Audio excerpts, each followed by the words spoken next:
Estamos ao vivo. Boa noite. Hoje a gente vai fazer uma live sobre coronavírus e a saúde mental. Meu nome é Bianca Souza, sou psicóloga daqui da Unimed, Circuito das Águas. É um prazer estar falando com vocês sobre esse tema. A gente vai chamar também o Dr. Alex, que é o nosso cooperado daqui. Ele também vai poder compartilhar um pouquinho comigo sobre esse tema que é tão relevante, né, para isso que a gente está vivendo. E o nosso tema então vai ser saúde mental e o coronavírus, né? Então, bem-vindo quem está chegando aí. Bruna Guerra, Mário, Isabelle, Fabi, sejam bem-vindos. Vamos só aguardar um pouquinho para a gente esperar o Dr. Alex para a gente poder iniciar. Fabi, todo mundo entrando. Vamos aguardar só um pouquinho.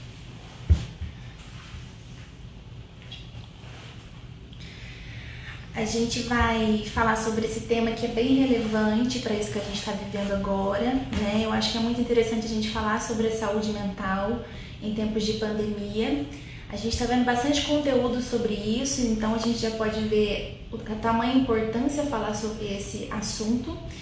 E a gente vai chamar o Dr. Alex para a gente poder bater um papo, saber como é que ele está vivendo a quarentena dele, o isolamento dele, né? Falar um pouquinho do que a gente está vivendo aqui no Brasil, a gente discutir um pouquinho sobre a nossa saúde mental como um todo. Aí vocês podem chegar que o papo vai ser bastante legal, vai ter bastante informações para a gente poder levar daqui e a gente poder utilizar no nosso dia a dia, né? Lucas, Ju, Thiago. Oi, Lucas. Rita, vamos lá, vamos chegando, gente. Pedro.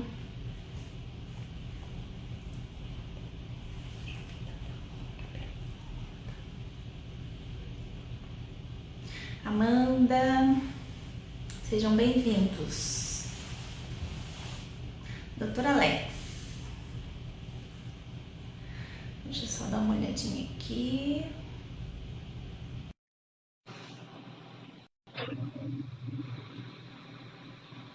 Tá aguardando o doutor Alex, você tá vindo?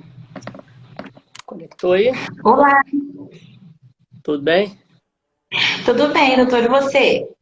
Tudo ótimo. Deixa eu só aumentar um pouquinho o volume Atrasei um aqui. minutinho que eu passei lá no meu perfil primeiro Tá meio para convidar baixinho. o pessoal para entrar aqui. Tá me ouvindo bem? Agora sim.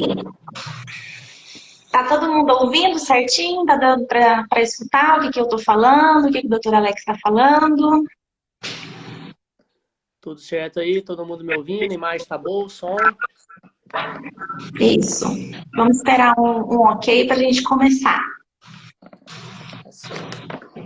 Bom, vamos fazendo uma introdução aqui, só para a gente, Sim? pessoal, enquanto o pessoal vai chegando. Não sei se você já se apresentou, já. Já fiz uma breve apresentação. Você quer se Então, apresentar pra a gente? gente A gente trabalha junto lá na atenção integral da Unimed. Já fez alguns eventos de palestra juntos, né? Com questão do RH. A gente fez o RH acontecendo, fez a semana do empreendedorismo, falando bastante da parte de saúde mental ligada ao mercado de trabalho, né? E Sim. hoje a gente veio com a proposta de trazer a saúde mental para esse contexto do coronavírus. Isso. Exatamente. Bianca, dá uma olhada se a sua caixa de som não está apontando demais para o microfone, porque para mim o som aqui tá dando um eco. Não sei se o pessoal pode comentar aí se está ouvindo também. Vocês estão me escutando bem? Tá dando eco? Quando eu falo, eu estou escutando minha voz de volta. Talvez a caixa de som sua esteja um pouquinho alta. Aqui eu escuto você bem, Alex. Não dá um. Deixa eu só abaixar um pouquinho. Eu estou ouvindo de Peraí. volta a minha voz. Peraí. E agora? Vamos de novo. Alô? Agora tá legal. Você continua me Tá ouvindo? legal? Então, abaixei um pouquinho o som, que estava mais altinho para poder escutar. Tá me escutando? Eu tô ouvindo bem, agora ficou bom. E agora, gente? Vocês estão escutando bem? Aquela que comentou que o som não estava legal, agora já tá legal, cara? Ficou legal, O Lucas falou que ótimo. agora ficou bom, ótimo. Acho que a caixa de som Isso. estava um pouquinho alta, meu som estava retornando. Ótimo. Sim, eu acho que é por Bom, causa que o som tá altinho. Vamos lá. vamos continuar. A Bianca é psicóloga com a gente lá no Núcleo de Atenção Integral à Saúde. Eu sou médico de família lá também. E a proposta nossa é falar um pouco, né, sobre saúde mental no tempo de coronavírus de uma maneira geral, né? Acho que é um tema muito amplo. Acho que a gente tem que fechar em alguns assuntos, de acordo com o que o pessoal for falando, que achar mais interessante. Mas acho que não dá para a gente esgotar o assunto, né? Sim, eu acho que é um assunto que a gente tem que relevar, né, doutora Alex? A gente que está nessa empreitada aí de falar um pouquinho sobre saúde mental em alguns lugares, né? Eu acho que é interessante a gente falar, ainda mais nesse momento que a gente está passando agora. A gente já falou um pouquinho sobre saúde mental em alguns lugares, em organizações, né, em empresas, RH acontecendo. Agora eu acho que é um papel social, né, da gente falar um pouquinho sobre isso que a gente está vivendo e a gente compartilhar um pouquinho dessas nossas experiências na quarentena, nesse isolamento social, isso que a gente está vivendo de novo aqui no Brasil, né? O que você tem feito aí na quarentena para ocupar o tempo? Eu estou tendo muito trabalho, né?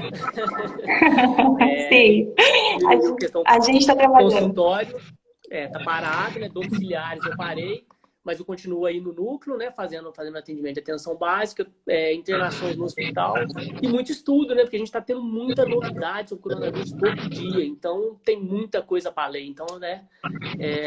A gente não, na área de saúde, qualquer profissional de saúde hoje em dia não pode falar que não tem o que fazer na quarentena, porque é muita novidade, é muito material saindo todo dia. E eu tenho aproveitado para tentar também difundir um pouco dessa informação, né? Se meu paciente não está indo no consultório, quem sabe uma maneira de eu chegar na casa dele é poder estar aqui, né? Conversando, eu Isso. tenho feito outras lives, acho que a gente agora na Unimed a gente quer fazer mais também, né? Quem sabe a gente não, já começa a marcar outras, que é uma maneira da gente também ajudar um pouco nesse momento, né? Que está todo mundo um pouco apavorado, sem saber o que fazer, volume de informação muito grande, sem saber o que confia, o que não confia. Acho que a gente, como profissional de saúde, tem até esse compromisso social, né? De ajudar nesse momento. Eu acho que começou a dar um eco aí de novo para mim. O Lucas acabou de sinalizar. Pro Lucas E agora, também. Lucas? Acho que é só quando eu falo. Alô? Ainda tá com eco? Alô, alô? Agora parou. Quando tá desse jeito, você tá me ouvindo bem, Bianca? Aqui tá tranquilo. Acho que quando você vê se não é ou a posição da caixinha de som voltada muito pro lado do telefone, ou se é só o som da caixinha tá muito alto mesmo. Na verdade, doutora Alex, aqui a gente não tá usando caixinha, não. Então, Talvez seja alguma coisa aí. Aí, ó, eles falaram que agora ficou melhorou, legal. ficou top. Agora ficou legal. Sim. Então Beleza. vamos lá, então. Eu acho que já deu uns 10 minutinhos já. Acho que a gente já pode começar a Eu entrar, acho que já, entrar no eu não tema. sei Não se sei o que 10 por aí. deixa eu Sim. ver aqui no Acho meu. que a gente já São pode começar, né? 6 e 8, já, né, já tem bastante gente. Acho que a gente já pode ir começando. E o pessoal vai chegando, Sim. né? Isso, vamos começar um pouquinho a introdução, né? O que a gente trouxe. Eu e a doutora Alex, a gente conversou bastante sobre o que trazer, né? Porque a gente tem muitos temas relevantes para a gente poder estar trabalhando aqui. É isolamento, é a questão de preocupação, ansiedade, angústia, é tudo isso que a gente está vivendo no nosso país, não só no nosso país, mas no mundo, né? Vários países estão na mesma situação que a gente. Alguns países melhores, outros piores. Mas aí a gente pensou em globalizar mesmo o tema, trazer mesmo a saúde mental nesses tempos de isolamento. E aí, de acordo com o que for surgindo, a gente vai conversando. Se vocês quiserem interagir também, fazer alguma pergunta, quiser que a gente fale sobre algum tema, vocês fiquem à vontade, tá? E aí a gente vai bater nesse papo. Então, a gente gostaria de começar sobre essa questão que a gente está vivendo aqui no Brasil, que é nova. Então, a gente já viveu outros tipos de epidemias, né, de pandemias, mas a questão do isolamento social no Brasil é novo, é a primeira vez que a gente está vivendo isso.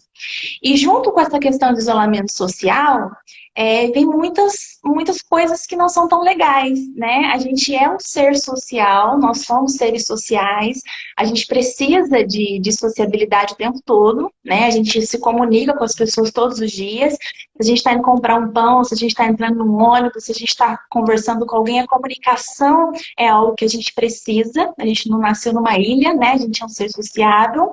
Então, a gente precisa ter essa comunicação, esse afago, ainda mais a gente que é brasileiro, né? Que gosta de abraçar, gosta de beijar, de estar próximo. E aí, esse isolamento social, ele vai acarretar algumas situações, né?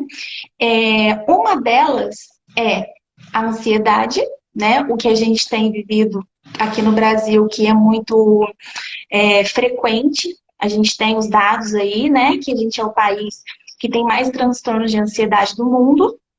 A gente também tem a questão dos quadros depressivos, né? A depressão, que a gente também está lá em cima, é o país que tem mais depressão da América Latina. Então, a gente também está numa colocação que não está tão boa.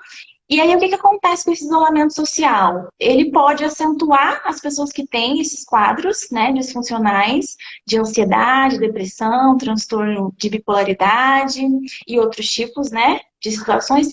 E as pessoas que não têm, elas podem vir a desencadear essas questões emocionais, disfuncionais, por causa do isolamento social. Então, a gente vai conversar um pouquinho sobre a ansiedade, sobre o medo que a população está vivendo. O medo é uma coisa extremamente comum, a ansiedade para isso que a gente está vivendo. Por quê? Porque é algo novo. E tudo aquilo que é novo causa um certo desconforto, porque a gente não viveu, não sabe como que aquilo vai proceder. Então, é natural que a gente se sinta, né, preocupado, angustiado. E esse coronavírus, ele vem com informações novas diariamente, né, doutor? Ele vem cada vez com informações que às vezes a gente acha que sabe dele, no outro dia vem outra informação e cai por terra aquilo que a gente acreditava, mas a única certeza que a gente está vivendo no momento e que os países estão fazendo é a questão do isolamento social, que vai acarretar, então, isso que a gente vai conversar um pouquinho aqui. A família tendo que conviver com a família, né? O povo publicando nas redes sociais da família, com os filhos, tendo mais contato com os filhos. Então, assim, uma coisa é a gente ficar na rua porque a gente quer, ficar em casa porque a gente quer.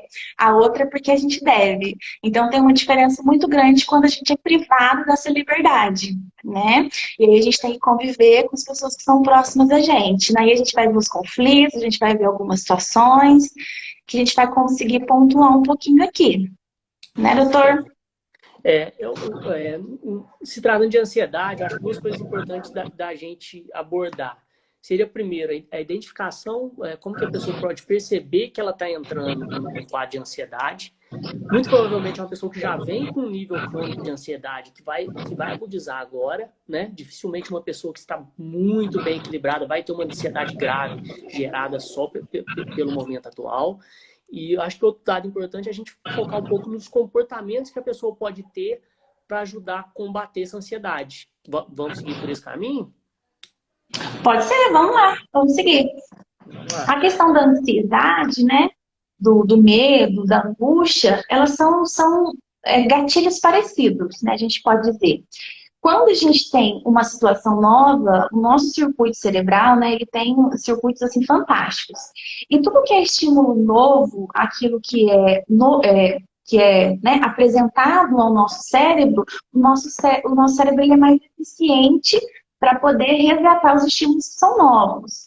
Então, assim, quando a gente sente ansiedade, quando a gente sente medo, isso é um instinto nato, é de sobrevivência, né? Se a gente pôr um leão aqui na sala agora, o meu cérebro já recebeu a mensagem de que é um perigo. O simples fato de eu olhar aquela coisa é um perigo real e o meu cérebro já respondeu aquele estímulo. Ou eu corro, ou eu fico parado, depende, né, de cada um. Mas é o estímulo que vem. Mas esse leão, ele seria real. É o medo daquilo que eu sei que ele pode fazer comigo.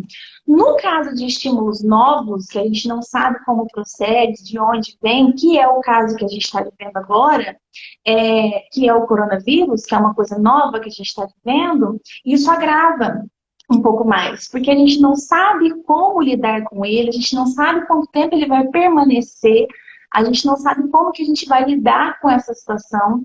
Então, o cérebro, toda vez que a gente está sentindo medo, ansiedade, está distribuindo muito essa questão e aumentando a adrenalina e a cortisona, né? Por isso a gente pede que a gente tenha um cuidado com o excesso de informações. Por quê? Toda vez que eu leio uma situação voltada para o coronavírus, eu estou mandando um estímulo para o meu cérebro. Então, se eu estou vendo que as pessoas estão morrendo, né, o meu cérebro ele já vai ativar, perigo, né? E aí eu já ativei, já fiz todo aquele processo, né, cerebral, aquela questão, já liberei adrenalina, já liberei cortisona, e depois, novamente, chega à tarde, um vizinho me manda no WhatsApp e eu vou lá e leio de novo, que mais pessoas morreram. E tal pessoa morreu. Então, assim, o excesso da informação, neste momento, não é ideal. A E o gente, tipo a de... gente orienta que o excesso de informações, ele acaba causando uma ansiedade elevada. Então, ao invés de você estar se informando mais e mais ciente do problema, você está se prejudicando. Então, o ideal é que a gente tenha as informações necessárias, a gente precisa saber em que nível a gente está, a cidade que a gente está, o país, como é que está funcionando esse vírus aqui com a gente. Porém, a gente não precisa dessa informação o tempo todo, porque senão a gente faz esse processo cerebral o tempo todo, de medo, de angústia, de ansiedade, né? Então, a ansiedade, ela está voltada e ela está presente na maioria das pessoas. Eu costumo até dizer e arriscar que todos estão passando por isso. Alguns mais ansiosos, outros menos. Mas eu acho que não tem como a gente passar de uma maneira neutra, né, diante dessa pandemia que a gente está vivendo. Você acha que você coloca, então, como um ponto importante evitar esse excesso de informações, né, para Sim. combater a ansiedade.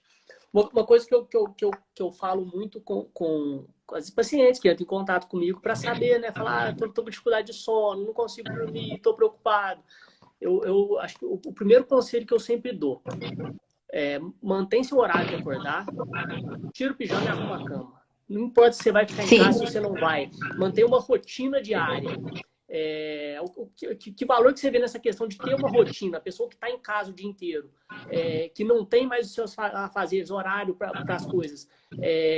Como que você vê a influência da perda da rotina no aumento da ansiedade? Essa questão é uma questão também que precisa ser muito pontuada, né? Então, a gente tinha colocado aqui a pauta, a gente falar um pouquinho sobre o sono.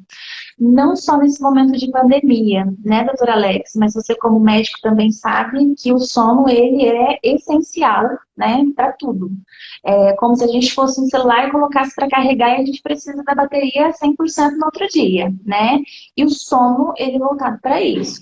Então, é ali que a gente vai fazer o reequilíbrio dos neurotransmissores, né? Todo aquele processo da memória, da cognição, da disposição. Então, se a gente não tem uma noite de sono de qualidade, a gente não vai ter 100% da nossa disposição no outro dia. Então, o ideal é que a gente entenda que esse período que a gente está passando não é férias. Muitas pessoas estão lidando com essa situação como se fosse férias. E o mundo não parou, né? Muitas pessoas estão trabalhando, algumas em casa, outras tendo que trabalhar na linha de frente. Aí depois a gente pode falar um pouquinho sobre essas pessoas que estão, né, na linha de frente, sobre a saúde mental delas. Mas eu acredito que o sono, ele é essencial. O que você falou é extremamente importante. Levantar, tirar o pijama, tomar um banho, lavar o rosto, jogar uma água gelada e continuar o dia. O que as pessoas estão fazendo? Estão trocando o dia pela noite, né? As pessoas estão ficando o dia todo de pijama, inclusive aquelas pessoas que estão em home office, às vezes ficam o dia todo de pijama, pega o computador, fica É. deitadinho na cama, e isso não é muito bom, né? É preciso que a gente demonstre para o cérebro que ele precisa dos estímulos para que as conexões aconteçam. Então, eu preciso das noites, das horas de sono ideal para dormir. O que seria o ideal? A maioria das pessoas falam que são 8 horas, né? Mas como a gente até conversou, o ideal é um sono de qualidade. Não adianta você dormir 8 horas por noite e você ficar acordando, você ter pesadelo, você não viver as fases do sono adequadamente. Então não adianta. Então, se você dorme 6 horas com uma qualidade boa, você vai ter toda a disposição a seu favor no outro dia. Então, se você não tem o sono, se você não regula o sono, essa questão de trocar mesmo, as pessoas estão dormindo mais tarde, acordando mais tarde. Isso não é bom para o organismo. Então, a gente precisa fazer com que a rotina continue. Acordar cedo, tomar banho, fazer todas as atividades que você já fazia antes. Porque, lembrando, esse período não é férias. Esse período é uma pandemia que a gente tem passado e que a gente está precisando readaptar as nossas atividades diante dela. E o sono é crucial, não só no momento de pandemia, mas em todos os tipos, né? Todas as fases da nossa vida. É essencial para a cognição, para a memória e principalmente para a memória, né? Certo. Deixa eu aproveitar, antes da gente mudar de assunto, essa questão da ansiedade, a Tita Marcos mandou uma dúvida aqui. Tô tendo muitas crises de ansiedade e tenho ficado muito cansada. Não estou conseguindo controlar. Acha que preciso de um remédio? Ô, Tita, não dá para a gente fazer esse tipo de avaliação, né? É importante saber o tipo de problema de saúde que você tem, se você já tinha uma ansiedade prévia ou não, saber se essas medidas comportamentais, se você já tentou elas ou ainda não. As medidas comportamentais têm que ser o primeiro passo. A automedicação é muito complicada nesse período, tá? E fala-se muito em não sair de casa, mas quem tiver com uma ansiedade grave, entre em contato com o seu médico. Tá? O médico que te conhece, te avaliar à distância, caso seja algum ajuste de medicamento, ou pode marcar uma consulta, tá? É importante não se automedicar, né? E importante não ficar sofrendo em casa, buscar ajuda.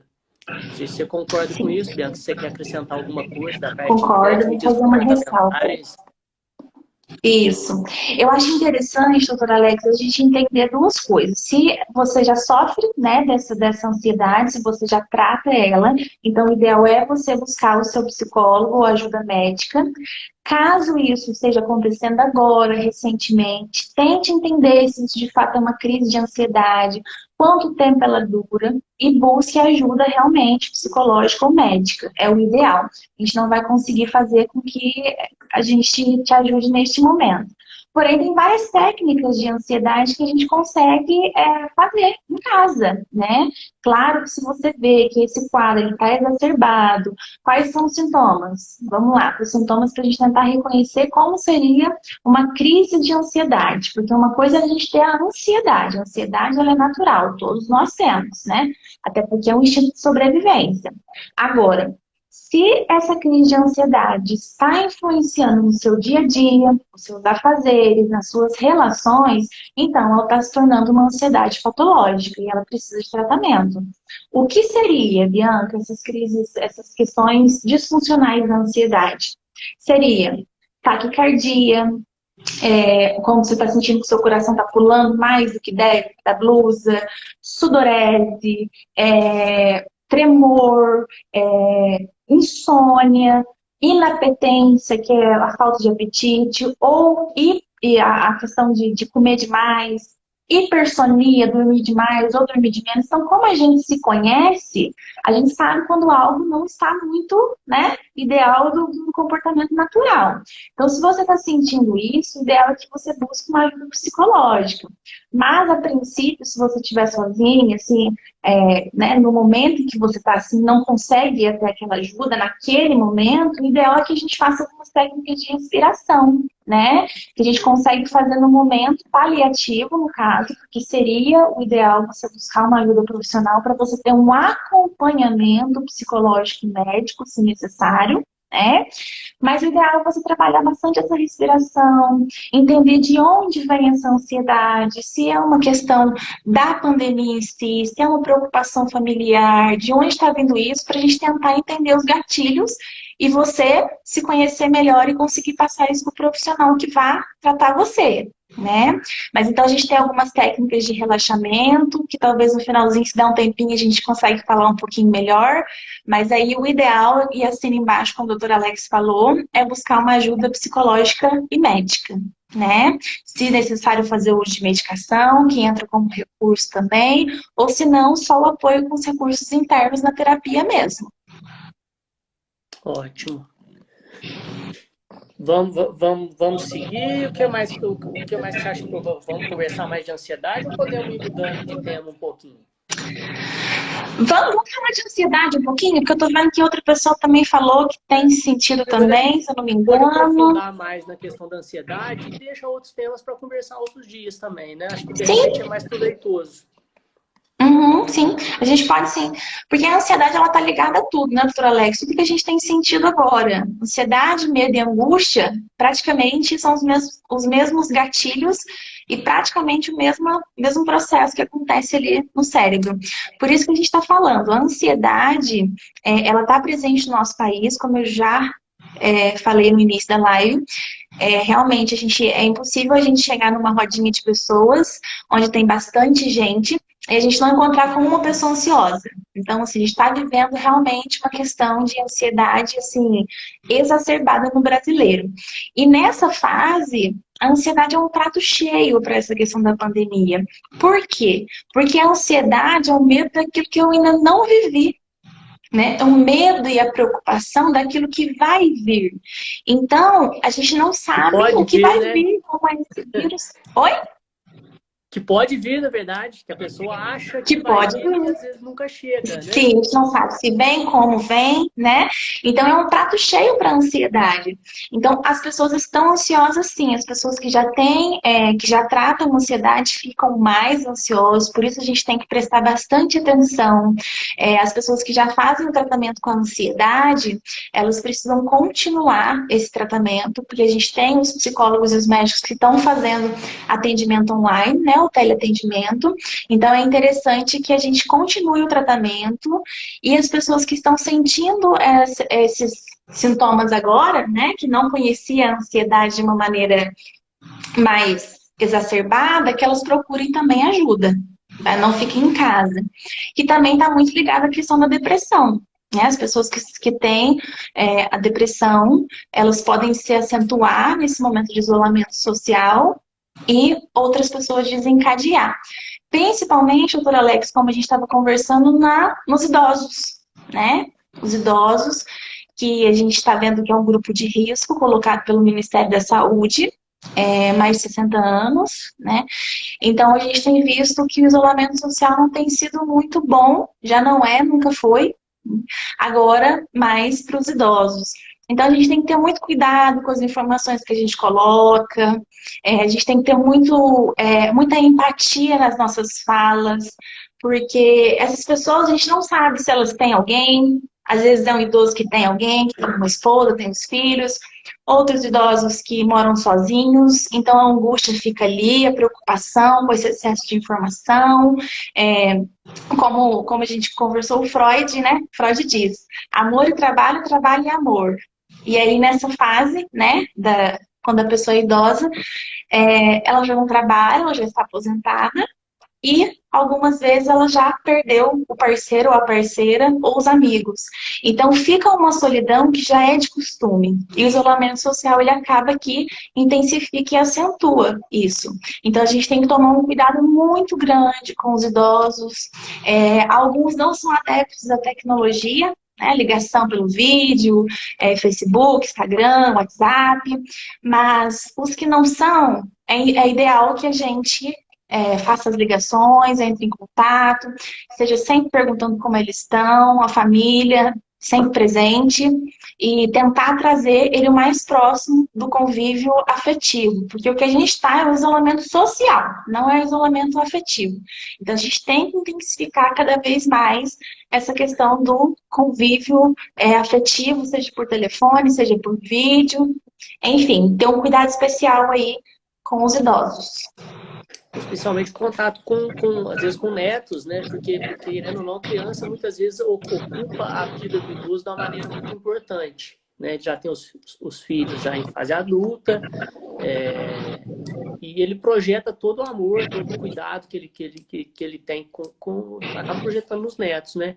E é um momento que a criança tem grande risco de ser um portador assintomático e pensando pura e estritamente em coronavírus, a criança não deveria conviver com o idoso. Mas até que ponto esse isolamento do idoso com relação aos netos vale a pena? Ou até que ponto essa aproximação sem um contato direto? É muito difícil atingir esse equilíbrio, né? Se eu pegar um idoso, né, já na faixa dos seus 90 anos, valeria a pena talvez ficar 2, 3 anos, que é o tempo que vai levar para ter uma imunidade grande, se a doença for se afastando devagar. Será que valeria a pena todo esse tempo isolado de netos? É difícil, né? É uma situação que não tem uma resposta, é tudo novo para a gente. Se a gente olhar só do lado do vírus, só do lado do coronavírus, a gente pode cometer um erro não avaliando da maneira global o idoso. E da mesma forma, se a gente for muito permissivo, a gente pode acabar prejudicando o idoso e ele ser contaminado pelo coronavírus. Então é uma situação muito individual. Cada família tem que avaliar individualmente o tanto que cada componente da família está se expondo e ver quem pode estar mais próximo do idoso, quem pode dar esse suporte emocional, né? Porque não pode simplesmente falar, coronavírus, bota o idoso no canto lá e vamos cada um seguir sua vida, porque isso para ele pode ser devastador também. Então, assim, quando a gente está angustiado, quando a gente está passando por alguma situação, não é a mesma coisa a gente conversar por um vídeo ou por uma ligação. A gente precisa desse toque, né? Desse afeto. Então, por isso a gente está chamando bastante atenção para essa questão dos idosos, para que a gente tenha cuidado com as informações, grupo de WhatsApp, né? Porque a gente está passando por uma infodemia, que eles estão chamando, que é um excesso de informações. Até que ponto isso é bom e até que ponto isso é ruim, né? Então aí entra no grupo do WhatsApp que Oi? A gente vê muita informação, a gente não sabe no que a gente acredita e acaba por acreditar em algumas fake news, né? Que a gente acaba caindo mesmo tendo conhecimento e isso não é bom. Então o excesso não é bom, a gente sabe o que compartilhar com os idosos e também com as pessoas que têm comorbidades, diabetes, hipertensão. A gente tem um cuidado para a gente falar sobre as informações, como falar, como lidar com a situação. E o outro ponto que eu queria trazer também, doutor Alex, é a questão da violência contra as mulheres, que tem aumentado depois dessa quarentena. Então eu queria pontuar, né, que a gente está... Isso é um problema global, né? Muitos países passam por isso, o Brasil, infelizmente, também. E a gente tem o Ministério da Mulher, da Família e dos Direitos Humanos, eles colocaram que aumentou 9% as ligações de pedido de ajuda, né? Violência doméstica e, enfim, né? Feminicídio, todas as queixas. E em São Paulo aumentou 30%. E no Rio de Janeiro aumentou 50%.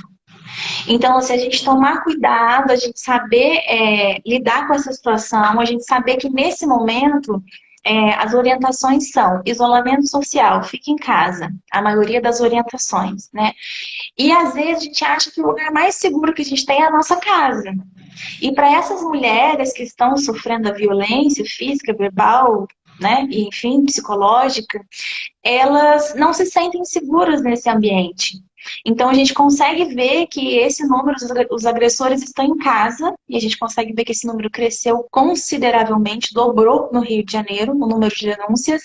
Então a gente precisa saber que a gente pode, né, denunciar se a gente vê um vizinho, se acontecer alguma situação, de forma anônima, que a gente faça o nosso papel, se possível, claro, e também que a gente chame a atenção das políticas públicas para que trate isso, né? Porque às vezes fica só focado numa questão de coronavírus, saúde, saúde, e esquece da parte das políticas públicas e sociais, que nesse caso eu acho que deveria chamar atenção, né? Porque é um dado muito significativo. A questão de violência doméstica um assunto delicado e difícil em qualquer momento. Mas nesse período de epidemia, acho que ganha até uma importância maior. E um dado que eu acho importante, uma coisa que a gente precisa abordar aqui, é que pela dependência afetiva, a tendência é que a gente tente justificar a agressão, achando que a epidemia, agrediu por causa da epidemia. E depois que passar a epidemia vai ficar tudo bem. Eu acho que isso não é assim. Isso eu acho importante. A mulher que é vítima de agressão no período de epidemia, a culpa não é da epidemia, é o seu parceiro que te agrediu. Você não deve esperar passar a epidemia achando que as coisas vão melhorar. Você tem que reagir agora, tomar as atitudes, porque senão a tendência, a gente sabe que depois que as agressões iniciam, a tendência é que elas vão sempre aumentando de gravidade. E é importante também falar que a agressão não é só física, né? Sim, ela é verbal, ela é social, ela é psicológica, ela é até patrimonial, né? Então a gente tem vários tipos de violência e não somente a física. Às vezes a violência psicológica, às vezes não. Tenho certeza que a violência psicológica é tão dolorosa quanto a física e qualquer outra. Então acho que é interessante a gente chamar para isso. Muitas vezes passa despercebido, como se a violência psicológica não tivesse importância, né? Porque é algo que não está à vista, outra pessoa que olha não vê, tá ferindo por dentro. Isso a longo prazo talvez seja até pior do que o ferimento externo. Sim, porque a gente está sendo orientados a viver com a família dentro de casa, né, doutora Alex? Às vezes isso é uma realidade que não está dentro da gente ou próximo a gente, mas que acontece todos os dias, né? A cada 2 horas uma mulher morre no Brasil. A cada de 9 a 11 minutos uma é estuprada. Então, realmente é uma realidade que acontece diariamente, mas neste momento, por os agressores estarem em casa, isso aumentou. Então, a gente precisa chamar um pouquinho das políticas públicas para dar uma olhadinha nisso. Voltando para o lado do isolamento social, eu acho interessante esse lado do convívio, porque a gente está vivendo uma era muito tecnológica. Então, às vezes, a mãe está na cozinha conversando pelo celular, né, com o filho que está no quarto. E aí, se a mãe quer conversar pessoalmente, ou se o filho quer, aí não quer, porque é muito mais prático, mais rápido, mais né, fácil. E aí, neste momento, a gente está tendo que conviver. Então, eu vejo muitos relatos de pais que estão tendo que fazer dever das atividades que as escolas mandam, aí tendo que ficar junto, sentar junto com o filho, mãe conversando mais com o filho, a esposa conversando mais com o marido. É claro que a gente não tem que olhar essa pandemia somente com lados positivos, né? Porque a gente tem sim, mas a gente está cansado de ouvir as coisas negativas que essa pandemia está trazendo. Então eu acho que é o momento da gente ressignificar também essas relações que a gente tem em casa, ressignificar o nosso papel como um ser social mesmo, qual é o papel que eu estou fazendo, porque é um momento que a gente está tendo que refletir sobre a empatia, sobre o fato de eu me colocar no lugar do outro, sobre essa consciência coletiva. Como eu falei, às vezes a gente não é o grupo de risco, mas a gente é um vetor. A criança é um vetor, o adolescente é um vetor. A gente pode passar o vírus para pessoas que não podem passar por ele, né? Então a gente precisa ter mais consciência coletiva, mais empatia. E esses conflitos familiares, eles acontecem, mas também acontecem. Os conflitos que eu digo conflitos de ideias, né? De ideias, de rotina e não violência, que isso é outro polo, né? Mas os conflitos familiares, você se conhecer mais, você conversar mais com a família, eu acho que está sendo um ponto positivo. Eu vi uma notícia que eu achei bem engraçada até, né? Que lá na China tem uma cidade que tem 12 milhões de habitantes. E lá bateu recorde de divórcio. Depois da quarentena. Quando acabou a quarentena, o cartório ele registrou um recorde de divórcio. Então, assim, muitas pessoas não conseguiram conviver, né? Passar por essa questão dos conflitos familiares. Então, eu diria o quê? Que neste momento que você está convivendo mais com as pessoas da sua casa, releve algumas coisas, né? As pessoas que estão convivendo com você, elas não são iguais a você. Então, se você precisa tomar uma atitude, se você está nervoso, ansioso, angustiado, todos da sua casa provavelmente também estão. Porque todos nós estamos no mesmo país e no mesmo mundo. Então, é natural que a gente sinta as emoções um pouco, né? Desequilibradas, fora da homeostase, do equilíbrio. Então é natural que às vezes a gente fique um pouco mais ansioso, mais angustiado, preocupado, e isso reflita dentro do ambiente, né, familiar. É. Acaba que intensificando o contato, né, intensificando o tempo que as pessoas vão passar junto, vai fazer parecer melhor as características que já tinham antes. Acho que se é uma família que era disfuncional antes, esse isolamento vai intensificar isso. Mas se era uma família bem estruturada e funcional, talvez seja até uma oportunidade de ser um tempo que o pai está podendo passar mais tempo dentro de casa, a criança não está na escola. Talvez seja até algo positivo né, de ter um aumento desse convívio e aumentar ainda mais esses laços, né? O Lucas trouxe aqui uma pergunta. Bianca, tem aplicativos ou na internet páginas ou vídeos que possam ajudar as pessoas a desenvolver uma mentalidade sadia neste momento? Eu queria jogar para você e queria ampliar para livros também. Você tem dado bastante dicas de livro no Instagram. Sim. Que você trazer agora para a gente.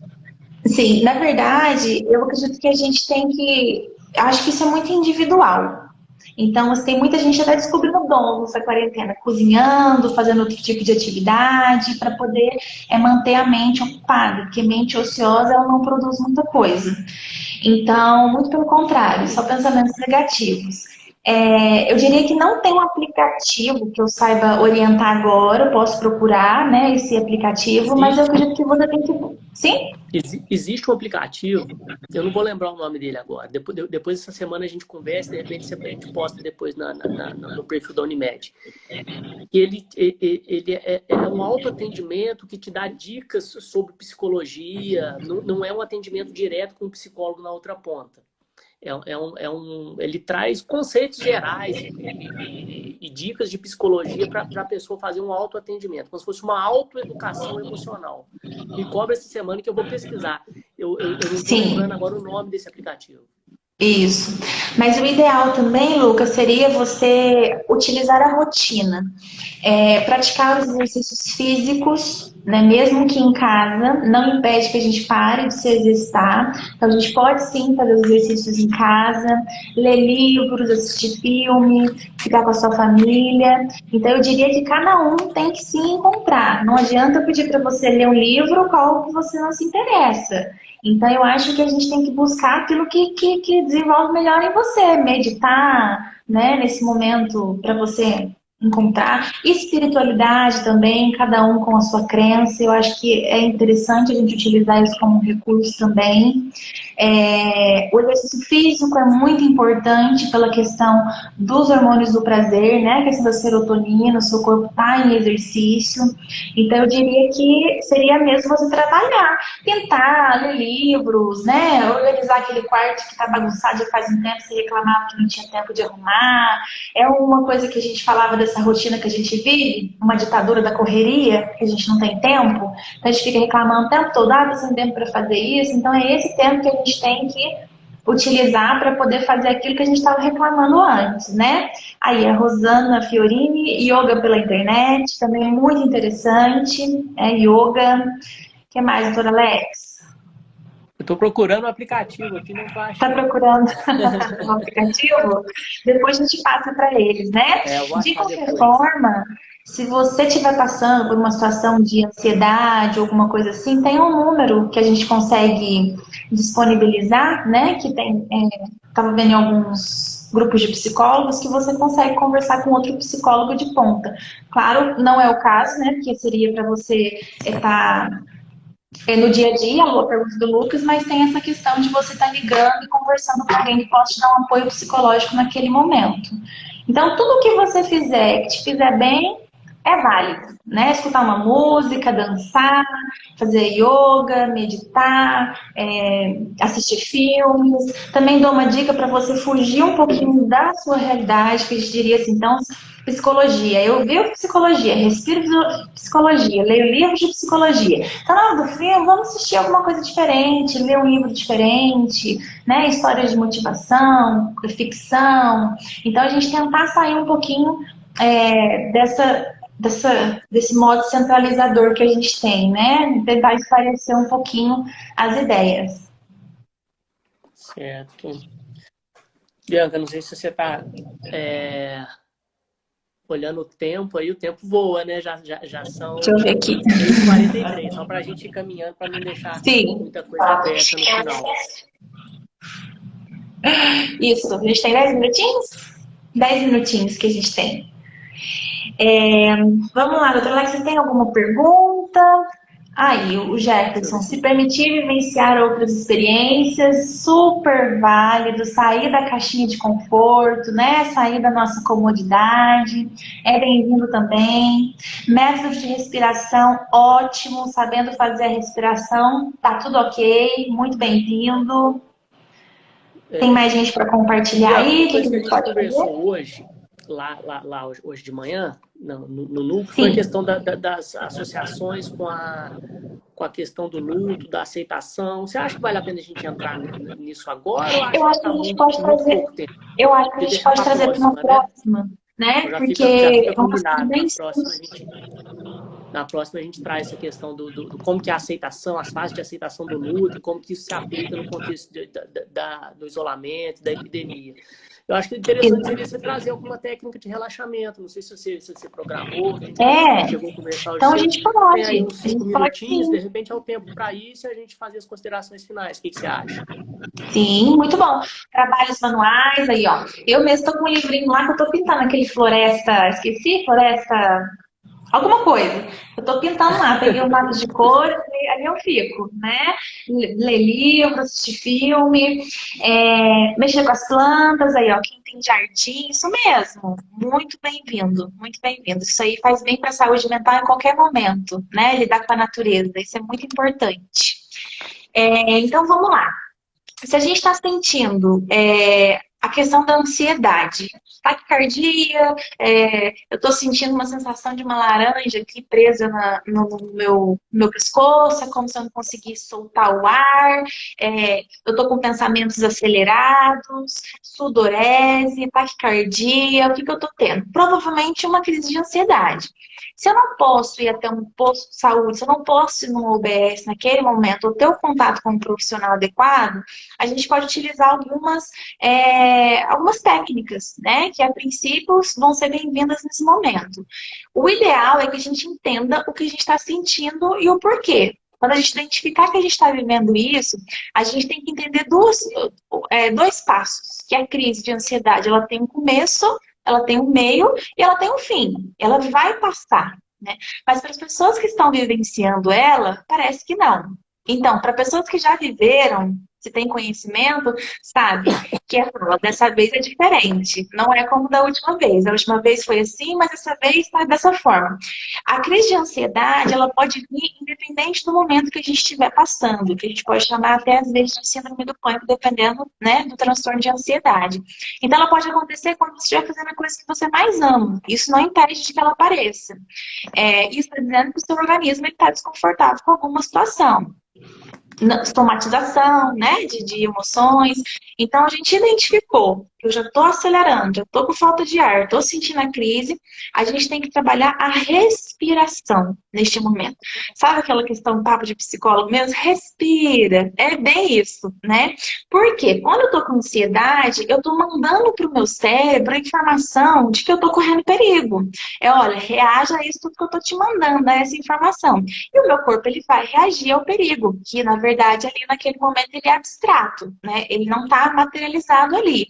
Então, quando eu mando esse estímulo pro meu cérebro, olha, perigo, ele vai começar a responder, que são esses sintomas físicos que a gente tem. Não é à toa que às vezes a gente sente um monte de coisa, vai no médico, faz uma bateria de exames e os exames eles dão todos ok. E aí o médico vai te falar que isso são sintomas psicossomáticos, que precisa trabalhar as emoções, né? Que está desencadeando aspectos físicos. Então vamos lá. Na respiração a gente pode trabalhar várias técnicas, mas eu acho que o mais interessante da gente conversar aqui agora é a respiração diafragmática. Como é que ela funciona? Muitas das vezes a gente respira errado, eu diria que na maior parte do tempo, né? Que a gente não tá. A gente é um comportamento inato, a gente faz sem a gente perceber, a gente só percebe quando a gente fala, estou respirando, aí a gente percebe. Então a gente respira, quando a gente fala respira fundo, até o médico, quando vai escutar a gente, né? Respira fundo para poder escutar. O que a gente faz? Geralmente a gente levanta o peito, a gente, né? E levanta o peito. Esse tipo de respiração, ela está errada. O ideal é que a gente faça uma respiração diafragmática no momento da ansiedade. Como que seria isso? O diafragma, ele fica um pouquinho aqui embaixo, né? Perto do umbigo, é onde o diafragma fica, entre o umbigo e o externo. E aí a gente vai pôr a mão sobre o umbigo. A gente coloca a mão sobre o umbigo, a gente inspira pelo nariz.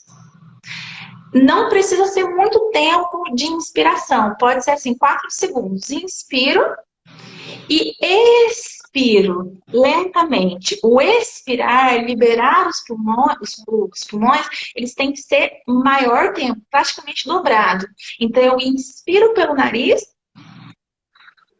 e expiro pela boca. O que vai ter que levantar no meu corpo quando eu faço esse movimento? Não é aqui, não é o meu peito que vai levantar e subir. É a minha barriga, é onde eu tô com a mão. Quando eu inspiro, ela praticamente sobe. E quando eu expiro, ela volta ao local que ela estava. Então, a sua barriga, ela praticamente vai fazer assim, para frente e para trás. E aí eu inspiro 4 segundos e expiro até liberar tudo aquilo que está no meu pulmão. Nisso, eu estou mandando uma mensagem para o cérebro de que as coisas estão se acalmando. Eu estou mandando oxigênio para ele. Porque no momento da ansiedade, causa uma hiperventilação, né? Muita informação, pensamento acelerado e hiperventilação. Alerta, né? O corpo. E aí, depois que eu respiro, eu trabalho a minha respiração, eu estou dizendo para ele que as coisas estão voltando ao normal.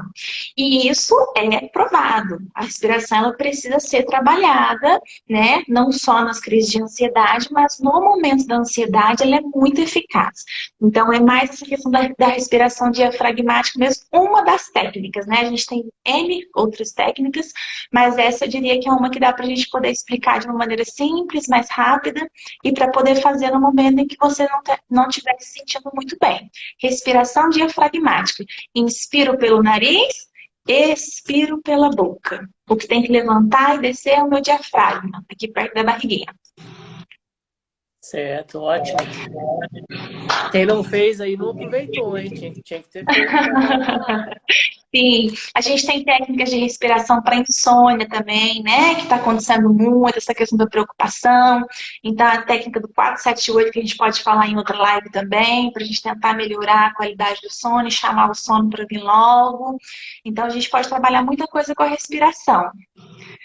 Certo. Quem mais Vamos caminhar para as considerações finais? Vamos. Tem mais alguma... 6h52. A gente tem mais 8 minutinhos. Eu acho que a saúde mental é um tema inesgotável, né? E acho que hoje a gente abordou principalmente a parte de ansiedade. A gente conseguiu ficar mais focado nela. Acho que tem muita coisa para a gente falar em outras lives. A gente pode começar a marcar as próximas. E o pessoal que está assistindo e que quiser convidar outras pessoas também, pode ir lá no direct da Unimed, né? @Unimed Circuito, e deixar sugestões de temas que querem que a gente aborde. E aí a gente prepara para as próximas baseado nos comentários seus. Sim. Sim. Eu acho interessante a gente saber o que o público está querendo escutar, né? Porque a gente tem muitas coisas para falar, a gente tem, né, N materiais para poder estar falando. Mas eu acho que a interação do público eu acho muito interessante. A gente pode estar fazendo outras lives, né, com assuntos que vocês estejam aptos a escutar. E é isso que a gente vai pedir para vocês seguirem, né? @Unimed Circuito, segue lá na rede social, também tem no Facebook, né? Unimed Circuito das Águas. Para a gente poder seguir, a gente fazer mais lives, a gente esgotar os temas que tem para a gente poder conversar, trazer o que tem angustiado vocês, acalentar um pouquinho o coração, trazer as informações que vocês precisam saber, né, doutora Alex? Isso. Eu estou até colocando o seu perfil aqui, é Bianca PSII, não é isso? Bianca, sim. Eu vou colocar o seu aqui no último comentário. Para seguir o meu perfil e o da Unimed, é só ir no alto da tela aí à esquerda, que vai ter o Unimed Circuito e vai ter com Alex Berpinto. Ali é só você clicar. Se você ainda não me segue, ou se ainda não segue a Unimed, é só você seguir o outro. E o da Bianca eu deixei aqui embaixo, porque acho que é interessante também. A Bianca está postando bastante coisa. Vídeos, né, dicas de livro, tem bastante coisa legal para ver lá. Sim, sim. Estou postando bastante, né? Essa questão de livros, de filme, eu acho que é interessante. Acho que a economia e a ansiedade é um tema sugerido. É bem